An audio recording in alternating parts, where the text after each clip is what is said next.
Storytime, la raison d'être des cafés-jeux. Est-ce qu'on peut donner une raison d'être au café-jeu, hormis bien évidemment l'aspect financier, mais je trouve que c'est un aspect qui ne peut même pas être pris en compte. Pourquoi? Parce qu'un bar rapportera toujours plus qu'un café-jeu de société dans son essence la plus pure.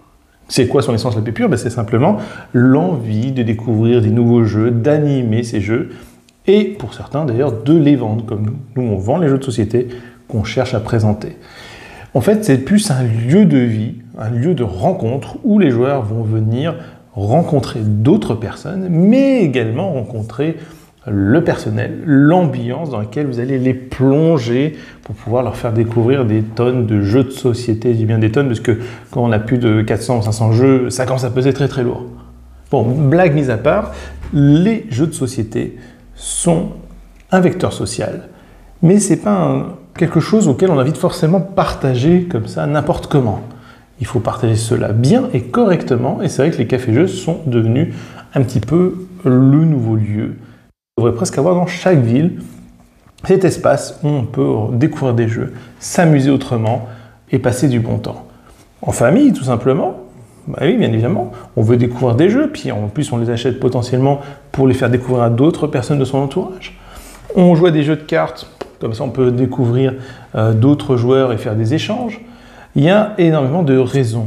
Mais du coup, comment vous y retrouver dans tout cela? Parce que l'aventure humaine est fort intéressante, et malheureusement, il faut pouvoir manger, et pas que des pâtes, mais mettre quelque chose dessus, à l'intérieur par exemple.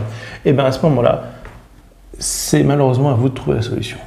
Ah ouais, c'est vraiment très nul comme vidéo du coup? Mais non!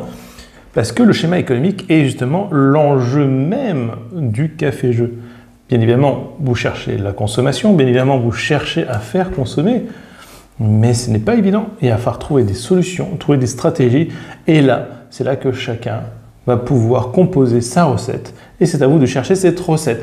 Gardez en tête, cherchez, voilà, j'ai des gens qui viennent jouer, vous saurez attirer ces joueurs, c'est même le cœur de votre métier, mais comment faire pour gagner de l'argent, sachant qu'il faut imaginer qu'une personne va revenir régulièrement, va venir consommer régulièrement.